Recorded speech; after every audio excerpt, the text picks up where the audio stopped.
It's good to be in this part of the country. I think I left the rain behind for at least a little bit back in Oregon. But I'm really honored to be selected as the speaker, especially given the people that have come before me to give talks. So this topic is near and dear to my heart, and I'm sure it is to many of you too. So here in the U.S., we have this familiar saying, a marketing line actually for Las Vegas, which is what comes to Las Vegas stays in Las Vegas. You've heard that before. But that isn't what happens when we look around the world, the natural world around us. We are global, and we feel it every day. So we talk about that. So for example, the Ebola virus, it didn't stay in Liberia. The Tunisian Revolution of December 18th, 2010 did not stay in Tunisia, but inspired protests and political instabilities and deaths worldwide in 950 cities in 82 countries. The extreme air pollution in Asia with increased industrialization is not staying in Asia. Recent findings suggest it's influencing worldwide weather patterns. The Zika virus didn't stay in Uganda, where it was first observed, and is now an urgent concern in the Americas. And the elephant in the room, or the penguin on the ice, if you're from down under, is climate change. Climate change is certainly not staying in Vegas, although these emperors, penguins would probably like to have it stay, like to be there. Glaciers around the world are melting, landscapes becoming arid, threatening many precious plants and animal species, our biodiversity.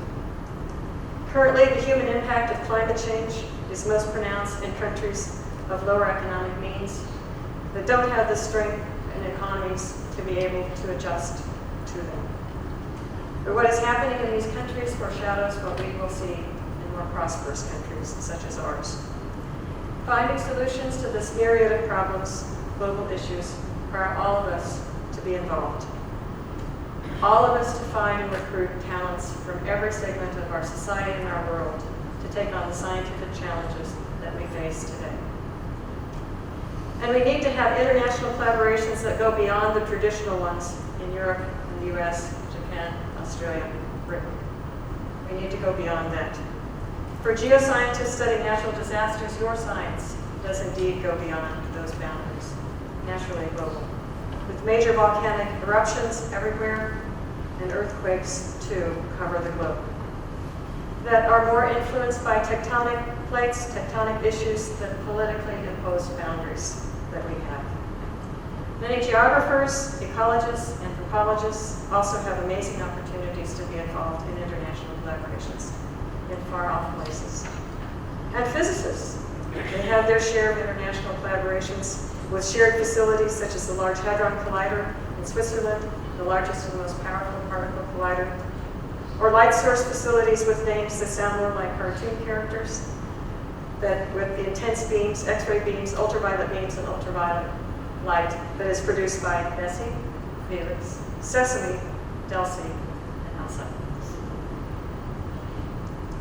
Or astronomers who take advantage of facilities around the world, both space-based and land-based, and underground-based. This one example of Alma in Chile. But today I want to stress the importance of international collaborations in and with scientists in countries with less developed scientific enterprises, many but not exclusively considered to be developing countries. Science is the richest, but it includes people with different perspectives, different ideas, and a variety of different approaches. We know that from research. The best ideas come from the diversity of people that can be involved. So we need all the talents there at the table, or more appropriate, the lab bench, not just the most privileged. Amid budget constraints, many policymakers, including those in the US, may understandably see international collaborations as less important than domestic ones. Such research isolation is unwise and short-sighted, and water security is a good example. In the US, we spend billions of dollars treating water to drinking water quality, then flush nearly 90% of that down the toilet or the drain. We have much to learn from countries like Namibia in southern part of Africa. the most arid country in Southern Africa, which has had drinking recycling water since 1969 with no health consequences at all, or Singapore with no natural aquifers and small landlocked mass. International research collaborations can save money in the long run. My visit to Namibia was an eye-opener with regards to what they've been able to do with water. Some countries are certainly more difficult than others to develop collaborations because of political instabilities. Syria right now might be able to rise to the top of that, but there are many, many more where collaborations would be beneficial for researchers and everyone else. My passion for this issue arises from the many different countries I visited and worked in over the past 5 or 6 years. Most of these activities actually have been through the coach program that I founded 20 years ago to help women scientists build careers around the globe that can be successful internationally. And in many of these developed countries, not just women, but also men, because the men are as disadvantaged as the women are. Many enterprises, and I've learned much from these scientists that are all over the globe. Vietnam, India, Tanzania, Cambodia, Sri Lanka, Tunisia, Oman. Wonderful people, and I've learned as much from them as they hopefully have learned from me. Those that I have met, in addition, are with, as Amanda mentioned, as U.S. Science Envoy to the Lower Mekong River countries in Laos, Cambodia, Myanmar, Thailand, and Vietnam, where I spent many, many days to get a deeper understanding of the scientific challenges that they have in their countries and their desperate search for research, collaborations, and technology. So what I want to share with you tonight are my thoughts and recommendations on how we can all be involved in some way to increase international collaborations. I'll start by noting what I think is the most important part of any type of international collaboration, and one that sometimes can be very fragile, and that is trust. Building trust takes time and commitment. Trust is built when there's equal respect for both sides, or all sides. Historically, outreach efforts in science, particularly from this country, have been for us to go in with our own scientific agenda of what we want done in those countries. Where scientific, and not just us, but where scientific investment by rich countries and poor nations can be tied to a development agenda. And because the richer countries provide the facilities, the equipment, maybe even some of the personnel, those in country oftentimes take a back seat to the research enterprise. Even though the research wouldn't be possible without the skies above, the flora and the fauna of the countryside, or the shaking ground or spouting volcanoes of that partnering country. This issue of trust and true collaborations hit home when we were doing coach activities with women geoscientists in Latin America who work on natural environmental disasters. As you know, Latin America is awash in natural disasters from earthquakes, volcanoes, hydrological disasters, and extreme weather events. They are not awash, though, in women professionals, geoscientists, so we're very fortunate to have found these women. It was hard to find these women in remote parts, many times in the remote parts of even Patagonia. Although they are few in number, their impact in their countries on disaster research, education, preparedness, and migration and mitigation is truly amazing.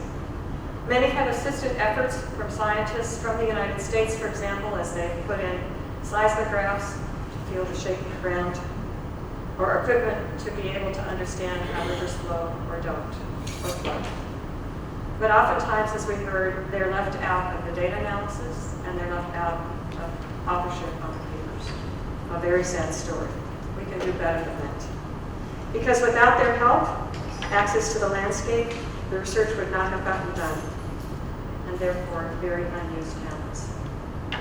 But an example of a really wonderful project, and there are a number around the world, but I'll just highlight this one, is one in Africa. Now, one might think that building trust in Africa could be difficult given our 500-year history of exploitation of the African continent from its people during the days of slavery and now its resources. not just us, but other countries. Too often we hear from African scientists there, one visit, and then the person goes, takes a safari, and we never see them again. A one-day visit that doesn't ever repeat. Too many MOUs with universities that go nowhere. It's no wonder that many universities and scientists in Africa might be suspicious, so we can do better, because it's also about trust. But this good example that I want to tell you about in Africa, which I think see as a true collaboration in the model, is one involved with UCLA on biodiversity in countries like Cameroon, Gabon, and Equatorial Guinea on biodiversity in the Congo Basin of Africa, which I believe is a great model for true collaboration. The Congo Basin, if you don't know, is considered the world's second ecological lung, the other being the Amazon Basin. It constitutes a huge reservoir of biodiversity. Its forests, of course, are now subject to excessive exploitation, and some animals are threatened by extinction. The Congo River Basin covers 520 million hectares, according to the UN Food and Agriculture Organization. The forest accounts for 200 million hectares, or 38.4% of vegetative cover on the continent. This is 30% of Africa's vegetation cover and 18% of the world's tropical forests. And so in this particular project, what we have is a group managed by Tom Smith out of UCLA that takes teams in to train young scientists there how to basically map out the biodiversity in that country. As well as another woman from New Orleans University who also works there too. And I've had the pleasure of going in and not only visiting with them, but also seeing any way that I can help in advancing and teaching them careers, how to have successful careers to young people there. Now, one might think that one other region of the world where the U.S. needs to take extraordinary efforts to build trust. After the U.S. military involvement in Southeast Asia over the last century. Last year, in the last few years, we've celebrated the 20th anniversary of renormalization with Vietnam. Trust has been building over these years, and it's amazing to see how many Vietnamese students want to come study in the U.S., are excited to be able to come to study in the U.S., and how welcoming Americans are now in that country. And in fact, in recent years, the Obama administration has been working very hard to rebuild relationships in those countries, not just Vietnam, but Laos, Cambodia, and Myanmar, and Burma. There is significant interest in these countries to strengthen collaborations in food, water, energy, agriculture, health, nutrition, just to name a few. So of the region, scientifically, Thailand is a much higher level than any of the other countries, and it's most primed for international collaborations. But there's been some wonderful collaborations going with, for example, at Arizona State University in Vietnam, where they're helping to be able to help them to create engineering programs that can be ABET certified. So in many of these, in Thailand, for example, they have access to most major journals, which isn't the case in many of these other countries. And many are internationally trained teachers. With the launch of ASEAN, all of the other countries are trying to gain momentum in S&T, hopefully to catch up, of course, with Singapore, but at least Thailand. And even the larger concern in the region is the Mekong River, the lifeblood that runs through this region. Laos, being landlocked and with minimal natural resources, sees its only way to bolster its economy is to build dams on the Mekong. 90 are planned, 70 getting closer to construction, which will have huge repercussions on those downriver and even in Africa, because 90% of Africa's rice that it imports comes from the Mekong River Delta. So it has global impact that these dams are being built. There are a number of interesting projects that are going on now to try to push for more international oversight on dams everywhere, whether it's this one, or the Nile River, or the Okavango Basin in Africa, everywhere. If there's any way for anyone to be involved, this is such an important and critical issue. These dams are being built by countries like China and Thailand also, as a way for them to get the energy that they need. And poorer countries, of course, then are the benefactors of the money that comes in. So trust is frail on the lower Mekong River, but it's also frail on the issue of climate change. Recently, when I met with a young group of Cambodian students in Phnom Penh, one student challenged the sincerity of developed countries in curbing climate change that we created, asking them not to then have the type of innovations that we've been privileged to for the last few decades, asking them to slow their rate of industrialization and reach their similar economic aspirations. It was a hard question to answer, and I didn't have an answer. But the truly bright spot, I think, in this region, bright because when we think of certainly what Cambodia has been through, is Vietnam. With its 90 million people and the median age of 30, although their educational institutions also have challenges, the young are very eager to learn and be part of the world that they see on their cell phones. Intel has built a $1 billion plant in Ho Chi Minh City, former Saigon, which is becoming the high-tech hub of the country. There are now challenges to find enough engineers in the schools to be able to be in that plant. In fact, Intel had a tough time when it decided to go into Saigon because it really thought the workforce was much more educated than they are to come into the plant. But now they're actually working across the country to help bring up the engineering enterprise in that country, and not just to work in Intel, but other countries that might go there. But I warn you that Vietnam is also dangerous, especially when trying to cross the street, as is common in many countries in this region, but Vietnam in particular. Did you see somebody hit the bicycle? Anyway, it's an exciting place to be, not just because of this and you're trying to cross the street, but also the fact that there's just so many young people that are excited. My second recommendation is listen to learn. As scientists, we are anxious to get out there and solve a problem. Bring me a problem and I'll try to solve it for you. Often we don't do enough listening. We launch our ideas and can miss key issues and new opportunities for collaboration. Let me share a couple of aha moments with you. This is in Cameroon. In discussing possible collaborations with women scientists on issues of pharmaceutical drugs, HIV/AIDS, and diabetes, one of the women at the end of our discussion, nutritionist in Cameroon, sitting here at the table, mentioned that she was very concerned about a very different health problem that I had never heard about before, and it involved palm oil. Now, as many of you may know, massive deforestation is happening all over Africa and other regions of the world, including Indonesia, to produce oil palm plantations, which is a problem because it takes out native vegetation. This is true in Cameroon because, and what happens is these palm plantations are built, and not only are there big companies that then take the palm oil, but then people that go into the forest to take the palm oil, and they store it in plastic containers that they then sell on the streets. So you'll see the streets in Yaoundé that have little tables of many plastic bottles like this sitting in the hot sun, in Cameroon can be very hot, for weeks at a time, waiting to be sold.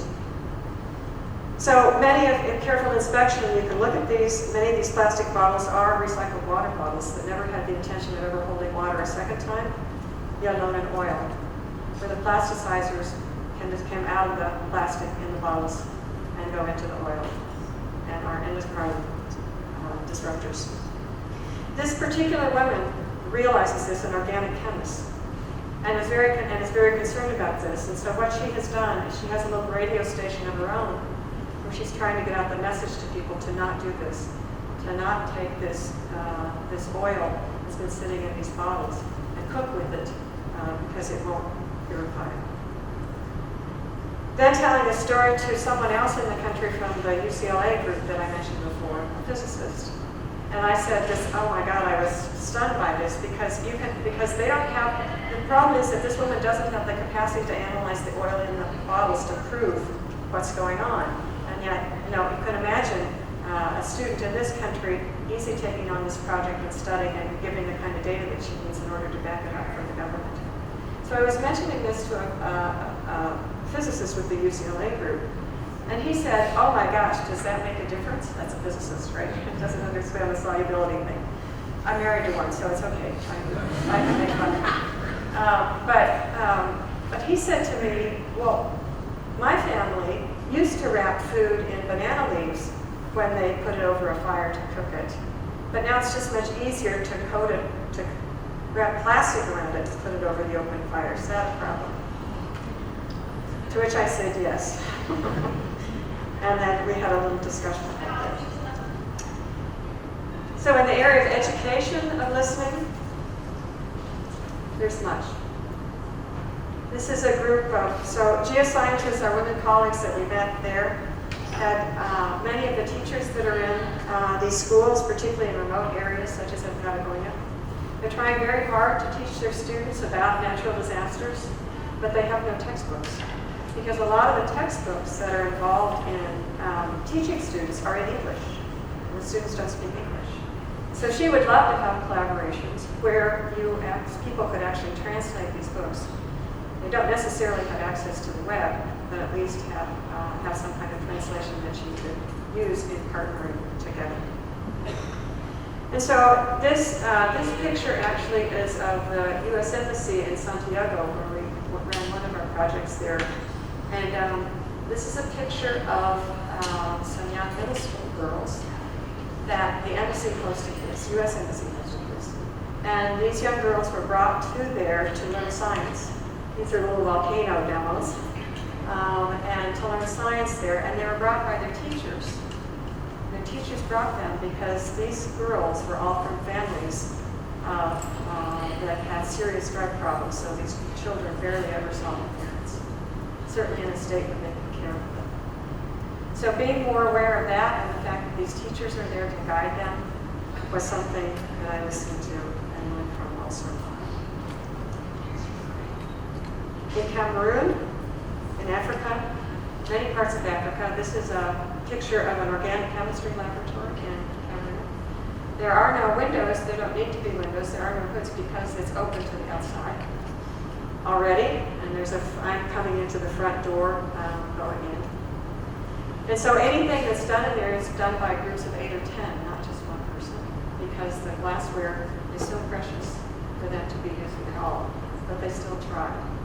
In Botswana, I listened to stories of a titration in freshman chemistry laboratory in which a titration was run with 10 people overseeing the titration because they only had 7 pH meters. How many of us have drawerfuls of pH meters?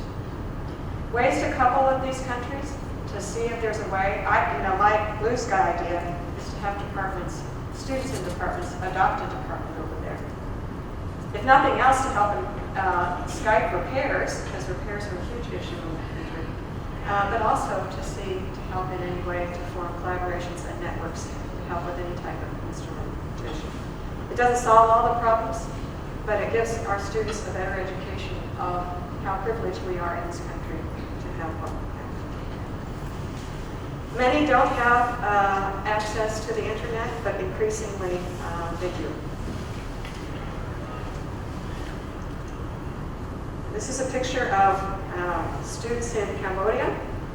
In Cambodia, and in much of Southeast Asia, actually, it's a struggle because it's a struggle in a couple of ways. First of all, to get education. This school is unusual. It's the only school in Cambodia where it's put together by USAID. It's the only school where they actually have science experiments in the classroom. There aren't any other ones.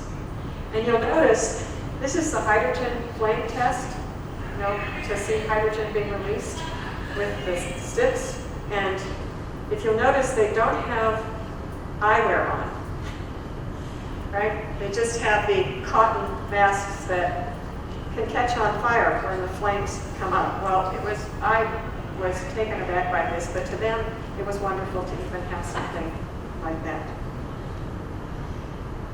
So the struggle in those countries has to do with the fact that as the countries try to innovate and have more technology take over their help with their economies, they're leaving behind the sciences. And so what you'll find in many universities and colleges also is that all the focus on science is on math or on computer science, but very little resources are left for chemistry, biology, physics, and certainly very few labs, which is the case for almost all K-12 schools. And you can understand why they choose to do that, but it's hard to watch because it's not as if they don't need doctors, agriculture experts, people to deal with water, all of these issues that require basic education in the sciences. So it is my hope that with time, the governments will realize the shortfall in just thinking of driving so hard towards technology, but it's going to be a while. At one time when I was speaking to a group of young early college students in Siem Reap in Cambodia, and I had been asked to come and talk about the fun thing about doing science. And so I talked about, I didn't go into my laser work or anything, I just talked about discovery and curiosity and a little bit about chemistry and physics and biology. And after doing that, one of the hands went up and they said, "So what is science?" And which really took me back. What is science? They said, we have computer science. Is that it? We have math. Is that it? But none of them had any classes in chemistry. They know it. Chemistry and physics and biology. So there's much to be done, and I have to say that there are good organizations from around the world that are working, but it's a challenging task. So if nothing else, find those organizations and contribute in any way that you possibly can. The majors in many of the universities are just a flood with those that are going into computer science, largely because they can then find jobs in business and banking.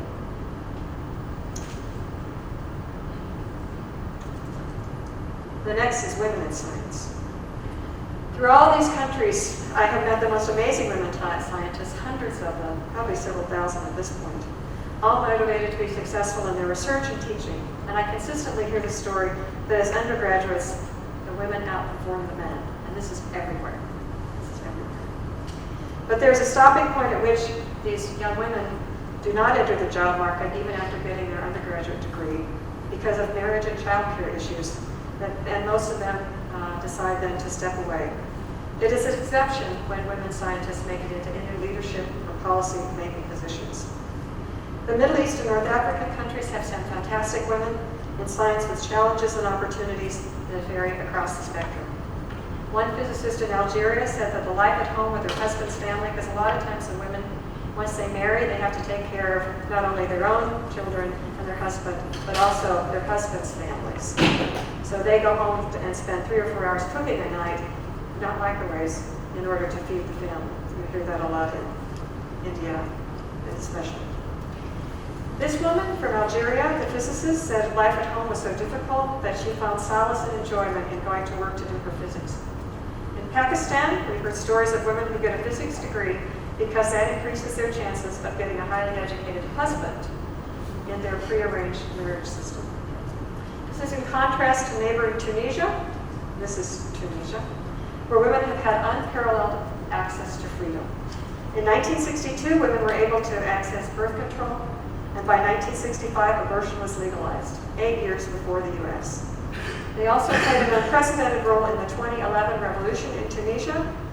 The Constitution of Tunisia says, it promulgates the principle of equality, which has been applied favorably for women in the judiciary system, enabling them to enter a lot of non-traditional job sectors, as well as to open bank accounts and establish businesses. These women are more likely to feel in control of their science, and they do. Of course, many of these freedoms are threatened by recent political oscillations in that region. You know, even in Tunisia, if you get a divorce, this is a warning to the guys, the women get everything. As the government says. Now, Oman is a particularly interesting case. Oman on the Saudi Peninsula, down there next to Yemen. There's tuition-free entrance into the university is solely based on grades and test achievements. For a country and 80% of the undergraduates are women. 80%, because they outscore the guys, because the guys are just waiting around for a government job. It was an oil-rich country, and now with oil resources declining, they're in desperate shape to build their science and technology sector, but they need to make sure the women are there. So they're struggling to figure out how the women can stay in the workforce and have their children also, which is increasingly happened in many of these countries only because people are realizing they need two incomes, not just one. So professors at the universities spoke to us about this and the need to find jobs for these women outside of different institutions and outside of the normal pathway. In Vietnam, one woman told me that she went to work on an oil rig after she got a chemical engineering degree. She got on the oil rig, and she was about my height, but in order to climb up to the work she had to do, the first step on the ladder was right here. So not exactly female-friendly. In China, we held a workshop with top US and Chinese scientists in material science. At that meeting, we did our usual post-survey, as we do, to survey what are the challenges that you face in the workplace, to be able to compare it with all the surveys we've done here in the US. And we have a lot of data to compare. Interestingly, although the women wouldn't say out loud, we were at their Chinese National Academy of Science Laboratory. Although the women wouldn't say out in public what their challenges were, they showed up in the surveys.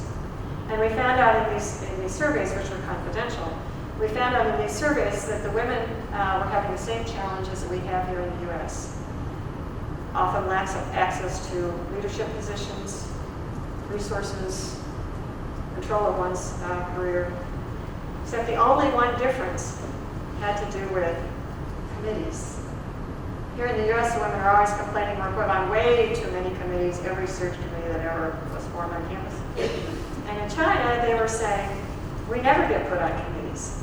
So all I can figure out for that is that their committees maybe have more power than some of the committees some of us have sat on. But the only difference. In Intel, and this is a workshop that we did sponsored by the U.S. Embassy and Intel. These are women from we had 5 or 6 young women from each of these, the Lower Mekong River countries.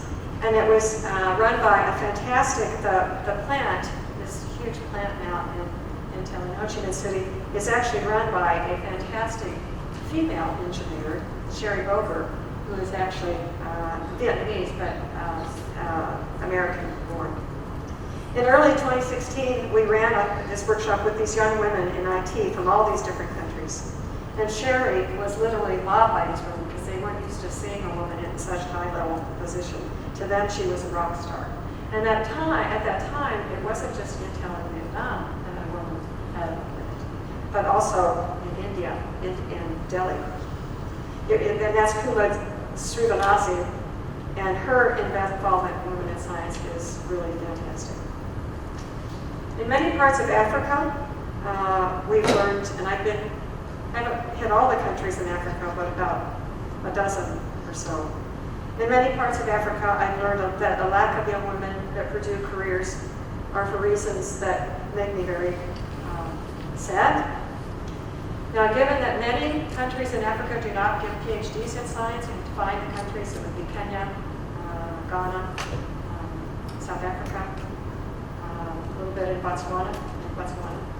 And so if you're from another country, such as Senegal, or Tanzania, or Ethiopia, you generally have to go someplace else to get your degree. And if you're a woman, that means you have to leave your family behind because you don't get paid to go to graduate school, or you get paid very little. And what often happens, as we've heard about in Mozambique, is the women then, when they go off to get their degrees, they leave their family behind, and their husband divorces them and takes the children. So it's a very high price to pay. But I have to say, we just returned from a workshop in Ghana, funded by the Elsevier Foundation, on women in water across Africa, working on water resources. And for the first time, and in this, we have all the women giving us their stories. And in the first time, of the 24 women there, 18 or 19 of them said, And these are women that have gotten either a master's or PhD degree and been working out for a number of years. About 18 or 19 of them said the reason they're successful is because their husband held them at home. And we had never heard that before. So that's progress. But we also wondered if maybe we had self-selected those women because we chose ones that had gotten their advanced degrees and also were successful in the positions that they were in. But I think that's it certainly is a story that this is the success that you can have if you have a guy or a spouse, whatever gender, to come from out. So in India, such an amazing and interesting country and far too complex for me to understand, particularly with all the different regions. But the remarkable thing is, for all of them, is managing childcare issues, again, as we see in other parts of the country. So what else do I recommend? Well, I recommending that talent is everywhere. I've met so many incredible people that you've heard about, and I'm just going to highlight a few of those to finish up. Zora in Lakhdar. Zora's an optical physicist. She's been able to build her career in Tunisia with very little equipment. And she is truly amazing. She was actually a L'Oreal winner from Africa, which is a big deal if you don't know about the L'Oreal award. And so after she and her husband having a very successful career in physics and mentoring a lot of other young people coming up, once they retired, they founded a technical college, which they begged, borrowed, and stealed everything for the students to learn from, including old refrigerators, old cars, to teach the students how to do simple mechanical fixes, as well as to learn how to use their hands to do things.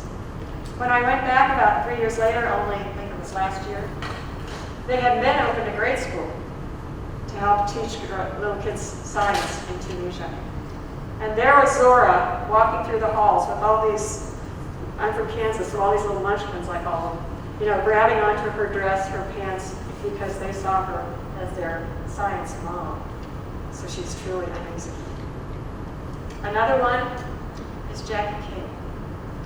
Jackie King is from South Africa, and she is this year's winner of the Stockholm Water Prize. I know when I met her.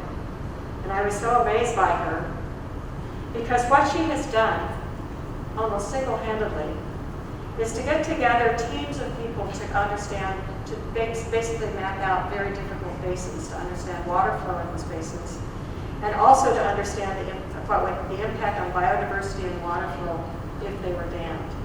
She's done a lot of work in the Okavango Basin, in the southern part of Africa, on the Nile, on the Mekong River, on some of the major tributaries of rivers that are threatened across the world. Quiet, unassuming person, but someone who's really getting things done. She's now involved in a project that I'm working in with the American Academy of Arts and Sciences to help figure out how we can do recommendations that there's an international body that can oversee when there's discussion of a dam that's going to impact transboundary waters. So she's truly amazing, and it's so wonderful to have her recognized by the Stockholm Water Prize this year. And here's another guy, Dr. Moses Mzazi. He's a senior lecturer, as you can see here, Department of Electrical Engineering, Computer Engineering at Macquarie University in Uganda. Keeping people, and his interest in this case, and his invention, has to do with keeping people, especially young girls, from missing school when they're in their earlier ages. In parts of Africa, girls are particularly prone to missing school because of their menstrual periods.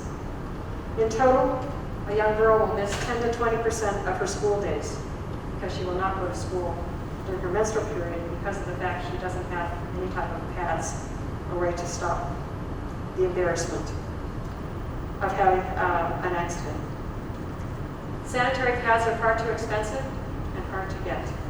So many young women and girls use banana leaves, grass, old newspapers, and pieces of cloth. Dr. Mzazi came up with the idea of making an ingenious scheme of making environmentally friendly sanitary pads out of pepper seeds. The pads, called makeup pads, are trademarked and biodegradable sanitary pads made in Africa. And they're made in refugee camps where there are many, many women that live there. They're made there so that they can be employed. They're sold for very, very low cost and oftentimes given away in schools. And and there are actually 2 sites where dozens of refugee women are employed. And then there's Dr. Barbara Carby, director of the new Disaster Risk Research Center at the University of West Indies. So she is the former general director of Jamaica's Office of Disaster Preparedness and Emergency Management. She was involved in our Latin America Natural Disasters Project. And she is personally credited with placing risk reduction on the national agenda and pioneering development of a national mitigation policy. She also expanded the hazard mapping program and fostered the use of hazard maps by parish councils in the developing stages. She served most recently as the first director of the hazard management in the Cayman Islands, which established a full-time national office for disaster risk management. What was equally impressive to me was when we were in Jamaica. We were in a hotel, and we're going up an elevator, and there was young people that got into the elevator, and they got so excited about Dr. Carby because they were used to seeing her on TV, preparing them for what they should do, whether it be jumping under their desks or something they do in their home if a natural disaster hits. So she is a rock star. And these two are absolutely amazing. They got their electrical degrees, engineering degrees in Dr. Hoy and Dr. Thu, so I talked call. Got their engineering degrees at American University in Washington, D.C., and then went back to Vietnam. And they're so concerned about no science being taught in the grade schools or any of the schools. And what they did was they have a little house, not really a house. It's a 3rd floor building. So the base is sort of the size of a double-car garage, and then straight up in the middle of the city. And they have the 1st floor is all a school where they put all kinds of equipment and computers and so forth so that young people can come there. So classes go there from the local schools so the students can do experiments. And it's like a makerspace for them. And they've done this all on their own, just trying to collect money any way that they can. And when I went there to talk to the students, it was really amazing because just like with the pH meters, they were scavenging for a hammer here, a few screwdrivers there. And also what was really cool was they were making pianos. They could be programmed from a computer, out of aluminum foil, and electrical insulation tape. Electrical insulation tape, of course, was the black keys. So just really amazing. And the thing is that, when I mentioned that there isn't much science done in the K through 12 schools, and there certainly aren't labs, well, maybe a different model works better. Maybe a different model is to go with makerspaces, places where you can take classrooms for students to get excited and start learning about science. Because I'm not sure the model that we normally think of in our country and developed countries is the one that they can ever afford. And finally, get the whole picture. Social, cultural, and behavioral issues truly matter. Now, a huge problem in this region, as an example, is childhood stunting. I don't know if many of you are familiar with this, but childhood stunting means that you're short in stature in the first 2 years of your life because of malnutrition or illness. So that by the time you're 2, you're much, much smaller than a normal average 2-year-old. And if you are stunted, both physically and mentally, because of this, you will be stunted the rest of your life. So we do not grow out of this. And so childhood stunting is a huge problem throughout Southeast Asia, certainly Indonesia, less so in Africa now, because aflatoxin has been determined one of the reasons for the childhood stunting. But it's really serious. And fortunately, the Gates Foundation has picked up on this to try to get more technology involved in determining when a child is stunted at a very, very early age. So the presence of stunting indicates the nutrient intake has been suboptimal, not only for growth, and also for other functions. And so we went in with a team to help nutritionists in the area understand that it's not just the body, but it's also the brain. And to get them to understand that the neurological development depends a lot upon having that nutrition too, and what kind of nutrition is particularly important in those first 24 months. So I think so what is clearly critical is to, going back to the point of this, what's clearly critical is to understand the societal issues around this. Because, for example, in Vietnam, the government has decided that what you need to do is they need to give families this biscuit, which basically has nutrients in it. So it has vitamins and has minerals in it. And so then that the baby, and feed that to the baby so the baby can get the nutrients. Well, what many of the mothers don't realize is that those are not the silver bullet. They don't have any protein. They don't have everything else. And so mothers are families are being fed these biscuits thinking that that's everything they need and they don't have to worry. So again, education is really important, and understanding also the traditions. So in some parts of Laos, or actually a good bit of this region, particularly in the mountainous regions which are more remote, the tradition is that when your baby is born, the first thing that you feed that baby is to take rice, the mother to take rice, put it in her hands, chew it up, and then put it in the baby's mouth. That's the first things the baby would eat. Well, the hands are not, you can just imagine all the problems that go along with that, but that's the tradition to do. Another tradition is that because you're in a remote area where there may not be physicians to do delivery, that you therefore diet when you're pregnant, because that way the baby won't be too big to be delivered, which adds again to the health of the child. So there's some wonderful work being done by Save the Children, UNICEF, some amazing work, the Burnett Institute from Australia, and they're doing some amazing work in those countries in this area. So again, if you can contribute to these different organizations, they really are making a difference in the world. They really are making a difference in the world. And we may see them as little TV advertisements. I certainly, when I was at I'm kind of smiling because I remember a long time ago, at Halloween, you would go trick-or-treating on Halloween, but the day before that, you had a little milk carton. It was for UNICEF. Yeah, it's UNICEF, and you would go house to house and collect pennies or nickels to be able then to give to UNICEF. So as I think about Halloween, I think about UNICEF.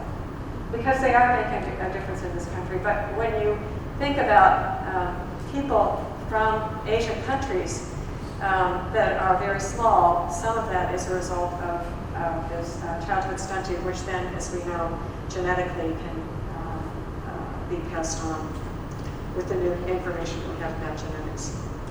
So hygiene practices can be very societal. We also hear a lot of times about cook stoves. Cook stoves get started, but then people stop using them because they're used to conventional or solar panels. Then once they break, then nobody uses them again. So if you really don't understand the culture, adaptation of these new methods aren't going to work at all. And finally, welcome partnerships. There are so many opportunities for global engagement in science and technology around the globe, particularly with partners in developing countries. Creating partnerships is key, whether it's having students and faculty in your university, chemistry department connect with sister departments in Nairobi, Addis, Muscat, Da Nang, or working with an existing international organization to volunteer or provide experiences. As I mentioned, Save the Children, UNICEF, Engineers Without Borders, Chemists Without Borders, Doctors Without Borders, all welcome expertise and resources. Consortia of universities, such as I pointed out with the Congo Basin Project, can also be very powerful and important. And our existing astronomy and international facilities could expand these partnerships to developing countries. There's a lot for us to do, if we can. The world is indeed getting smaller, but it's our task now to work together to make it smarter.